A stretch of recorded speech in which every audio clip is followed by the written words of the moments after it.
would you do if you controlled love? Cupid, Kamadeva, Freyja, Oshun, Aphrodite. What if you could make anyone fall in love instantly?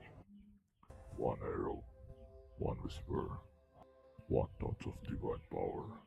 Across human history, cultures imagine powerful gods and goddesses who controlled the most mysterious force in existence, love. Some could ignite passion between strangers, some could heal broken hearts, and some accidentally caused wars. From the playful arrows of Cupid to the flower-tipped bow of Kamadeva, from the fierce passion of Freyja to the gentle grace of Oshun, and the irresistible beauty of Aphrodite. These gods didn't just was loved, they controlled it. But here's the real question. If one of these love gods gave you their power, what would you do? Cupid. Our story begins in ancient Rome with a small winged figure who carried enormous power. Cupid, the god of love, with his magical bow and arrows. Cupid could make anyone fall deeply in love instantly. But not all arrows were the same. One arrow created uncontrollable attraction, other caused instant rejection, and sometimes Cupid fired them just for fun. In one famous myth, Cupid himself fell in love with a mortal woman named Psyche. Their love story was filled with jealousy, impossible challenge, and dangerous trials because love, when manipulated, can create chaos. Now, imagine something incredible. Cupid suddenly appears in front of you. He hands you his bow.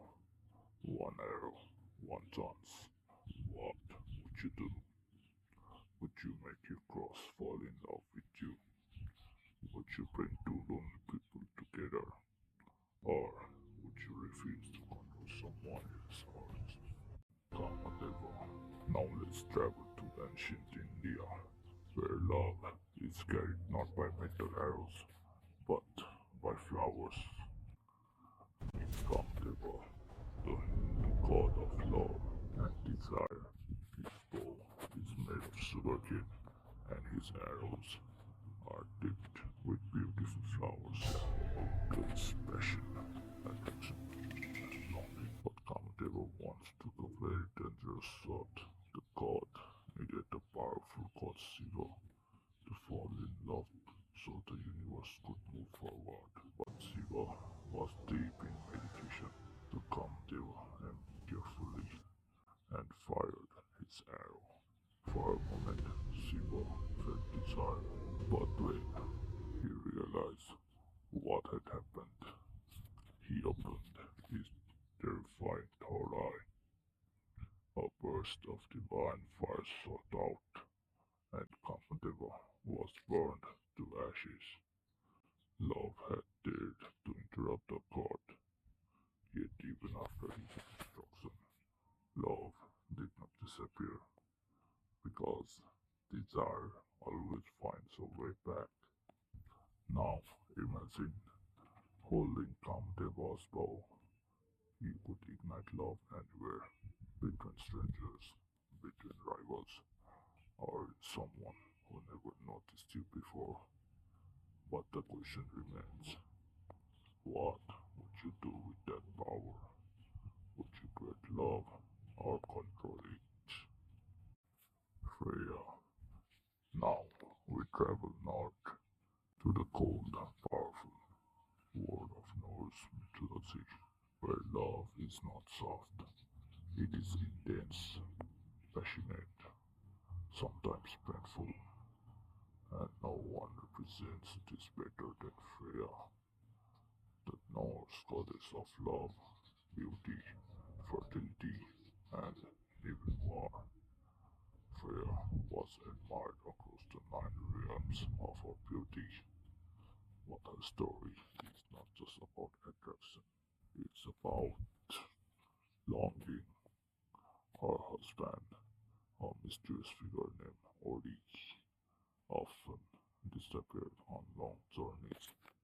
Every time he vanished, Freyja served the world for him, and legend says her tears turned into gold as they fell. Imagine loving someone so deeply that the earth itself changes when you cry. Freya reminds us that love isn't always about control. Sometimes it's about devotion. Sometimes it's about letting go. So if you had Freya's power, what would you do? Would you cross the world searching for your lost love? Or would you choose independence and strength instead? Awesome. Now we travel to West Africa, where love flows gently through rivers and life itself. Here we meet Oshun, the Yoruba goddess of love, beauty, fertility, and compassion. Unlike many other love gods, Oshun's power is not chaotic, it is healing. She restores broken relationships, she comforts wounded hearts, and her sacred rivers are believed to wash away sorrow. In many myths, when the world fell out of balance, it was Osun's wisdom that restored harmony. Her power wasn't about forcing love, it was about nurturing it. Imagine holding Ocean's blessing in your hands. You could heal a broken heart, restore a dying relationship, or guide love gently towards yourself. So think carefully. If you had Ocean's power, what would you do? Would you help others find happiness or shape your own love story? Aphrodite. Finally, we arrive in ancient Greece to become one of the most powerful love goddesses ever imagined. Aphrodite, the goddess of love, beauty, desire, and temptation. Legend says she was born from a foam of the sea, rising from the ocean with breathtaking beauty. Her influence was so powerful that even the gods struggled to resist it. But Aphrodite's power was not always peaceful. In fact, one of her promises helped start one of the most famous wars in history, the Trojan War. When the Prince Paris was asked to choose the most beautiful goddess, Aphrodite made him an offer. She promised him the most beautiful woman in the world, Helen of Sparta. But Helen was already married, and when Paris took her to Troy, a massive war began. Thousands of lives were lost, all because of desire. Aphrodite shows us that love can create beauty, but it can also create chaos. So imagine having her power. You could create a perfect romance or ignite passion that changes the fate of entire kingdoms. But the real question is, what would you do? Now, imagine something extraordinary. You stand before all five love gods. Cupid offers you his arrows. Kamadeva gives you his flower bow. Freyja offers the strength of passionate devotion. Oshun gives you the power to heal hearts. And Aphrodite offers irresistible desire. You can only choose one power. So think carefully. If you controlled love itself, what would you do? Would you create perfect love stories? Would you heal broken hearts across the world?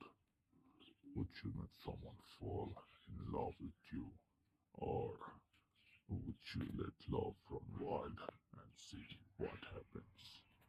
Tell us in the comments which love God's power would you choose and what would you do with it? And if you enjoyed exploring the gods of love, make sure to subscribe because in the next video we are diving into something more dangerous, the gods of war. Their stories will make you ask the same question again. What would you do